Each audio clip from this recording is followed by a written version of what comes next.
안녕하세요. 잡시광입니다. 얼마 전 일본 지바현 나리타 공항에서 충격적인 사건이 있었습니다.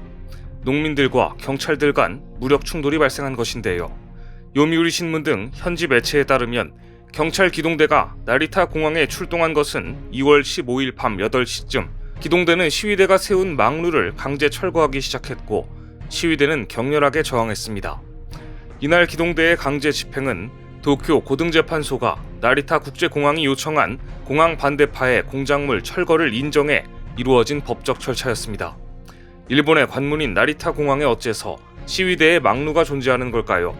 무려 57년째 나리타 공항 건설 반대를 외치고 있는 공항 반대파, 즉 산리즈카 시바야마 연합 공항 반대 동맹은 경찰들이 도착했음에도 해산을 거부했으며 자신들이 세운 망루를 철거하지 못하도록 막아섰습니다. 이 와중에 물리적인 충돌이 빚어졌는데요. 경찰의 법 집행 과정에서 반대파 농민 등 50여 명은 서로의 팔을 잡고 기동대원의 방패에 몸을 부딪히며 저항했고 일부는 망루 위에 올라가 저항하기도 했습니다.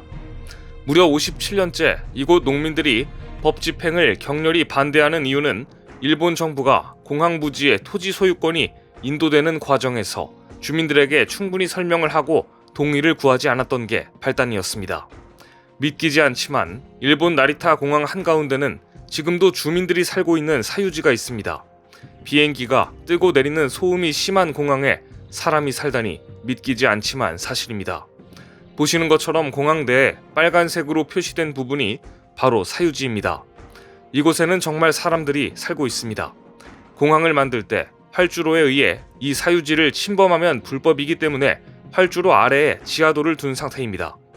원래 파란 선처럼 활주로와 유도로가 생겼어야 했지만 저 빨간색 크기의 땅 소유주가 끝까지 반대했기 때문에 지금도 나리타 공항은 저런 기형적인 상태로 되어 있습니다.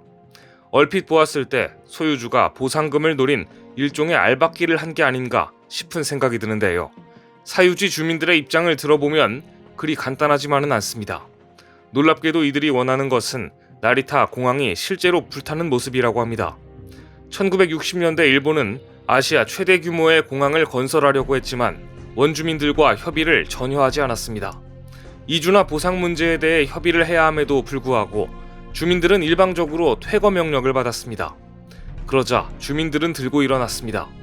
당시 법적 기준으로는 정부가 이길 수 있다고 판단했기 때문에 정부는 주민들의 시위를 강경 진압으로 일관했습니다. 정부의 강경 진압으로 1활주로는 반듯하게 만들어졌습니다. 하지만 주민들의 시위는 더 격렬해졌습니다. 그리고 이 전쟁은 장기전으로 돌입하게 됩니다. 1971년 시위 중 4명이 사망했습니다. 1978년 나리타 국제공항 개항 2달을 앞두고 농민들이 관제탑을 점령하는 사건이 발생해 형사 처벌까지 받았습니다. 특히 시위 과정에서 건물 내부에 끝까지 남아있던 시민이 사망하고 시위대가 던진 화염병에 경찰이 사망하는 등 비극적인 사건이 이어졌습니다. 이처럼 피해가 컸음에도 불구하고 이 지역 주민들은 왜 이렇게까지 격렬하게 저항한 것일까요? 이 지역 농민 대다수가 과거 일본 제국 시대에 정부의 말만 믿고 만주와 몽골로 이주했으나 일제가 패망할 즈음 거의 무일푼으로 쫓겨나듯 귀국해 겨우겨우 자리를 잡아가던 해외 이주민 출신들이었기 때문입니다.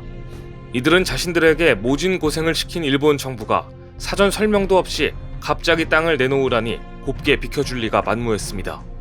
하지만 정작 일본 정부는 이 지역 농민들이 경제력이 없으니 토지 보상을 하지 않아도 될 것으로 생각했다고 합니다. 더구나 1970년대 당시 일본은 68혁명의 영향을 받아 고도 성장 속에서 소외된 사람들의 시민운동이 매우 활발했던 시기였습니다. 그런데 때마침 나리타에서 이런 사건이 일어나자 농민들과 시민운동가들까지 가세해 나리타 공항 부지는 바람잘 날이 없었습니다. 결국 일본 정부는 1995년이 되어서야 무라야마 도미이치 총리가 직접 공항 건설 과정에 대해 사과했지만 정부의 사과는 너무 늦은 것이었습니다. 나리타 공항 제23활주로를 만들려고 할 때 주민들은 빨간색으로 표시되었던 지역에 이른바 알박기를 해버렸고 지금까지 저 상태로 남아 있습니다. 이곳 농민들은 1966년부터 공항 건설 및 활주로 건설에 반대하며 망루와 입간판을 세우고 토지를 점거해 왔는데요. 이날 법 집행이 이루어지자 농민들과 경찰의 무력 충돌이 일어났던 것입니다. 이처럼 경찰과 시위대의 무력 충돌은 물론이고 현재 나리타 공항의 검색 상황은 극심한 혼잡을 빚고 있습니다. 코로나19가 끝나면서 여행 수요가 빠르게 회복되고 있지만 일본은 보안 검색 요원 등 공항 인력을 제때 수급하지 못해 일본 입국자들은 보안 검색을 기다리며 로비에 긴 줄을 서야만 합니다. 코로나 이전 전국 공항의 보안 검색 요원 수는 7,400여 명이었지만 2022년 9월 기준 검색 요원이 5,600여 명으로 4분의 1이나 감소했습니다. 이러니 보안 검색이 빨리 될 리가 없고 관광객들은 하염없이 서서 기다려야 합니다. 검색 요원만 부족한 게 아닙니다. 다른 직종도 비슷한 사정입니다. 항공기 이착륙 유도와 수화물 하역을 담당하는 지상 조업 직원이 충분하지 않다 보니 나리타 공항의 경우 이착륙 시간대를 조정해야 하는 경우가 일상이 됐습니다.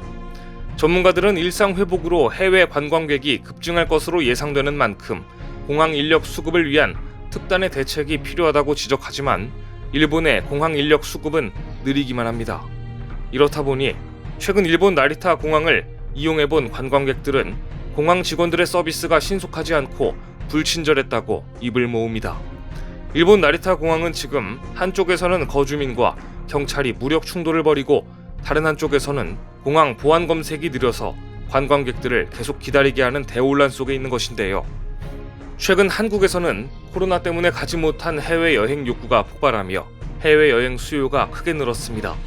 특히 엔저이다 보니 일본으로 가는 관광객들도 많이 늘어났습니다. 일본에서도 한국에서 오는 관광객들이 크게 는 것을 주목하고 분석 기사를 싣기도 했는데요. 대체적인 논조는 다음과 같습니다. 일본에 관광 오는 한국인들이 넘쳐나지만 일본 경제에는 별 도움이 안 된다. 도쿄나 나리타 공항에 도착한 외국인들은 대개 나리타 익스프레스나 게이세이 스카이라이너 등 전용 열차를 타고 도심으로 나가고 오사카 간사이 공항에서도 특급 하루카나 라피트 등을 이용한다. 하지만 한국인들은 대부분 저렴한 일반 열차를 탄다. 한일 왕래가 1,000만 명에 달했던 2018년 방일 외국인 중 가장 지출을 적게 한 사람들도 한국인이었다. 한국인들은 1인당 소비 지출액이 적어서 일본에 경제적 이익을 주고 가지 않는다 라고 보는 것입니다.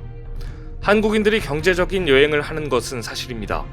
최근 한국 여행객들은 최적의 여행 코스를 짜기 위해 인공지능을 이용해 여행 계획을 짤 정도입니다. 최근 전 세계에 화제가 되고 있는 인공지능 챗GPT에 다음과 같은 질문을 하는 사람이 늘었다고 합니다. 오사카를 방문할 예정인데 숙박업소 및 맛집 등 일본 여행 코스 좀 알려주세요 라고 질문을 해서 가격부터 동선까지 최적의 코스를 미리 알고 가는 경우도 많습니다. 무엇보다 최근 일본으로 가는 한국인 관광객이 많은 이유는 딱 두 가지 때문입니다. 저렴한 항공권과 엔저의 악세에 따른 관광 비용 하락. 코로나19가 끝나가면서 저비용 항공사들의 국제선 항공료가 코로나 사태 이전의 대형 항공사 수준으로 올랐습니다. 하지만 한국에서 일본은 거리가 가깝고 운항 횟수가 많아 일본 노선은 상대적으로 오름폭이 적었습니다. 따라서 다른 나라에 가는 것에 비해 일본에 가는 게 항공료가 저렴하기 때문에 많은 사람들이 일본에 가는 것인데요. 더구나 엔저의 약세에 따라 그 어느 때보다 일본 여행이 저렴해져 전체적인 비용이 적게 드니 한국인들이 쉽게 일본을 가게 된 것입니다. 결과적으로 한국인들 역시 일본이 저렴해서 가는 것이지 대단한 걸 기대하고 가는 게 아니라는 겁니다. 일본에서는 자신들의 나라를 찾은 관광객들을 정말 돈으로 본다는 것을 알 수 있는 대목인데요. 관광객들의 경제적 효과를 따지기 전에 나리타 공항의 느려 터진 검색 절차와 서비스를 개선하고 농민들과 원만한 협상을 통해 자국을 찾는 손님들의 안전을 챙기는 것이 무엇보다 우선이지 않을까라는 생각이 듭니다. 오늘 준비한 소식은 여기까지입니다. 댓글을 통한 여러분들의 많은 의견 기다리겠습니다. 시청해주셔서 감사합니다.